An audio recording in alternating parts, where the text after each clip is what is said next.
guys, Howdish here with some Destiny 2 news to talk about. We've actually got quite a bit of stuff to talk about in this video. So Bungie have posted some developer commentary, basically a kind of mini trailer for the March update, where Josh Hamrick talks about some of the changes. We'll get to that in a moment. I also wanted to talk about a statement from Chris Barrett regarding random roles. We've got a preview of the winning faction for this faction rally, and some launch prep stuff for the March 27th update. So let's get into it. The first thing to note is that Bungie posted some developer commentary on the March 27th update. So this actually comes in the form of a video, and Josh Hamrick from the Sandbox team gives a bunch of insights as to the changes that they've actually done inside of this update, some of the problems with Destiny 2 and some of the community feedback. Some of it is pretty candid, but also you can tell that, you know, the team are confident and passionate about this update, and they're really hoping to spice things up inside of Destiny's Sandbox and make Guardians feel more powerful. There are also a few gameplay clips inside of here as well, inside of this update. In particular, you can see this Warlock on the Dawnblade right here really shifting across the map. Generally, they've gone with footage that shows off, you know, faster movement, more powerful weapons and everything like that. So I'm just going to play the full video inside of this video so that you guys can get the full lowdown.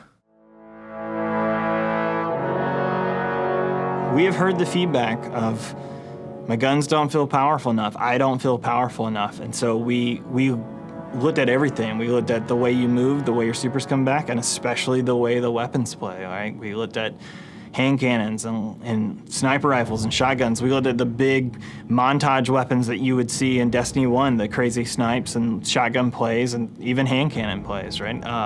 And so we went back to the board and looked at everything and just said, like, hey, here are a couple weapons that we feel like are in a really good spot. And by really good spot, they're kind of hot, right? Like they're probably too hot for D2. In D1, people would have said, probably correctly, that means we would nerf those things. They're nails that are sticking up out of the board, and we would have hammered them back in to be even with the board. For this update, we did the opposite. We said, these things are hot. Let's bring everything else to them. And so we started raising each thing up, whether it be in PvE or PvP. We've also learned the lesson of don't sand the coolness down, right? Like leave the jagged spikes of personality in there. Multiple subclass movement modes for both Titans and Warlocks got touched. They're unique and fast now. Some of the supers that have been underperforming have been touched and made significantly better. Arc Staff, looking at you guys. The Crucible team has come in and dumped in a bunch of power ammo changes to like speed up the pace of the game. Respawn times have come back faster. Character movement is way faster, way faster. Just seeing the way that changes the flow of the matches and the stuff that people are able to pull off, like, I fully expect videos to start dropping that just show some ridiculous plays. Like, hero moments are back. Like, I honestly believe that. I believe that, like, in the combination with the power weapon changes and the speed boost, like, they're like moving at 1,000,000 miles an hour and like jumping through the air and then pulling off headshots, and like, we're gonna see some crazy shit. You know, we're taking risk, but I think, you know, if I want to kick myself while I'm down here, like, it's not like we haven't introduced obnoxious bugs into the game before doing the other approach. So like, what's the worst that could happen? So for tomorrow's update, we've drastically increased your super regeneration.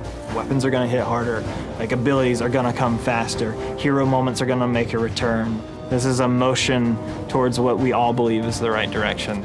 And I think this update, especially for Sandbox, is by and large the biggest version of that, right? Like, there are multiple things that are based in community feedback that have come to us fairly loudly, and that we've tried to like say, okay, we hear what they're saying, we trust what they're saying, we also believe in those things, and we want to make a game that we all love.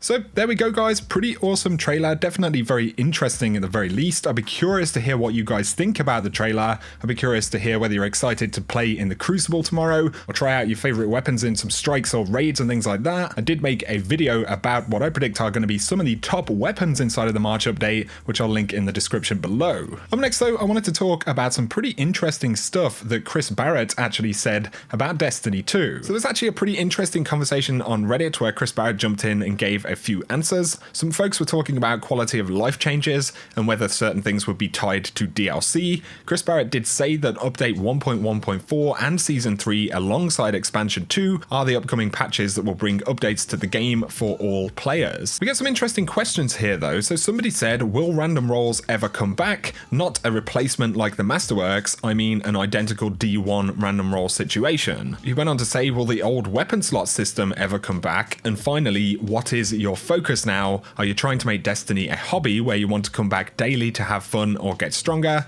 Or are you trying to make a game where you don't feel pressured to play a few hours a day? And Chris Barrett actually gives a pretty candid response to some of this stuff. The focus one is easy. We want to re-establish Destiny as a hobby where there's always something new to do and cool or more powerful stuff to chase. He goes on to say, I promise I'll have definitive answers for your other two questions soon. Both the random rolls topic and the weapon slots are extremely high on our priority list, and we absolutely owe players answers to those. Now, like I said, this is fairly candid. When he says we want to re-establish Destiny as a hobby, that's quite a big word, re-establish. You know, of course, there was a lot of stuff that has changed going into Destiny 2, and the fact that he said that is more or less a recognition of the fact that there was a change in direction, but it's also, you know, an indication of the actual kind of idea, the motive going forward to re-establish Destiny as a hobby. And that means that to a degree they want to return to some of the level of systems and progression and investment that we saw in Destiny 1. Doesn't necessarily mean they want to copy Destiny 1, but you know, sometimes when you make a franchise, when you make a thing that has great elements, those elements belong to that thing,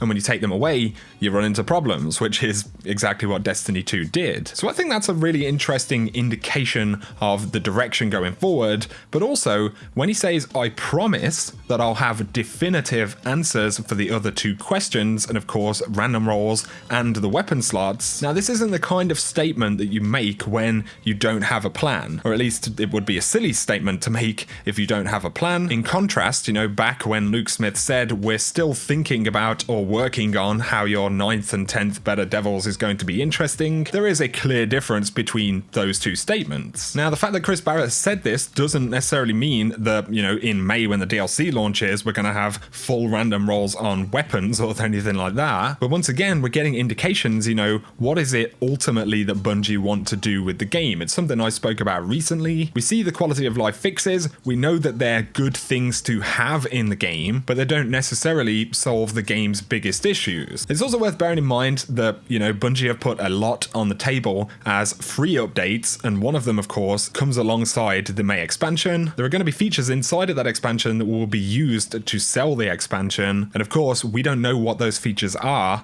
until Bungie are, you know, ready to reveal it and talk about it. It's also worth bearing in mind that the May expansion will be, you know, the first update where Bungie have had a fairly considerable amount of time to actually take feedback and work it into the game. So I'd just be very curious to hear what you guys think about that. Let me know in the comment section. I personally think it's a pretty powerful indication of some stuff that's going to come down the road before too long. Moving away from that though, I wanted to talk about the current faction rally, which is of course the final faction rally for season 2. Now, if we look at the numbers currently for the faction rally, they're pretty interesting. So at the time of making this video, FWC actually are leading the faction rally. So they have 96,033 packages turned in. Dead Orbit is pretty close behind, 95,994 packages, and we've got New Monarchy in last place there by a good few thousand. So as I said before, the meta around the faction rally has certainly switched up this time. It's pretty interesting as well, because if we take a look at this screenshot from Reddit, which is from around about 10 hours ago, we can see that Dead Orbit still had the lead right there, and that was by around about 600 packages. So Future Warcult have definitely caught up over the last few hours. Of course, things are potentially subject to change. It's still pretty close between Dead Orbit and FWC, but FWC have been speeding up for literally like the last 10 or 12 hours, so it's looking like FWC is going to get the win this time. But in terms of this faction rally, because of course it is the final rally, it might be worth pledging this week, even if you haven't played thus far, if you do want to grab any of the ornaments, because you will be able to continue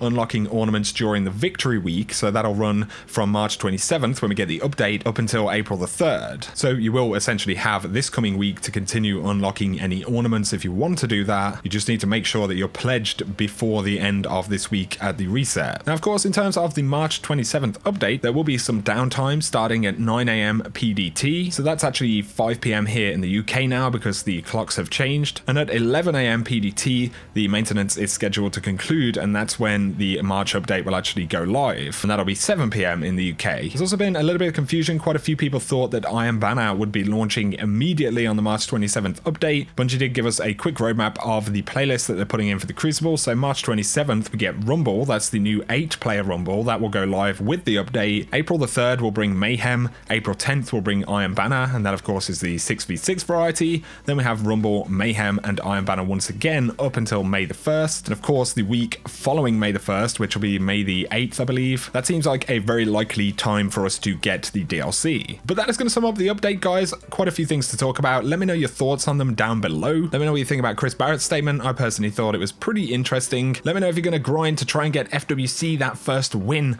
We'll have to see what happens, man. But if you have enjoyed the video, a like is very much appreciated. If you're new to the channel, feel free to hit subscribe if you want to see more Destiny content. For now though, I'll catch you guys very soon.